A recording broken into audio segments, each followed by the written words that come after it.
দেশ ও জাতির জন্য কাজ করতে নতুন ক্যাডেটদের প্রতি আহ্বান জানিয়েছেন সেনাবাহিনী প্রধান জেনারেল ওয়াকারুজ্জামান। দুপুরে জয়পুরহাট গার্লস ক্যাডেট কলেজের পুনর্মিলনী অনুষ্ঠানে তিনি একথা বলেন। এ সময় তিনি বলেন, দেশের 50% নারী তাদের বাদ দিয়ে দেশের উন্নয়নের চিন্তা করলে তা ভুল হবে। সেজন্য নারীদের দক্ষভাবে গড়ে তোলার আহ্বান জানান। দেশ সেবায় বর্তমান ও প্রাক্তন ক্যাডেটদের আত্মনিয়োগের আহ্বান জানান জেনারেল ওয়াকারুজ্জামান।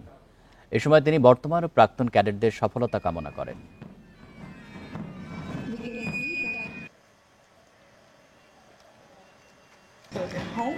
মুরিদের জন্য কাজ করতে যাদের পয়সা আমরা সবাই আমরাও বেতনভুক্ত, আমরা সবাই পড়াশোনা করেছি, পড়াশোনা করে যাচ্ছি, তাদের জন্য আমাদের কাজ করতে হবে।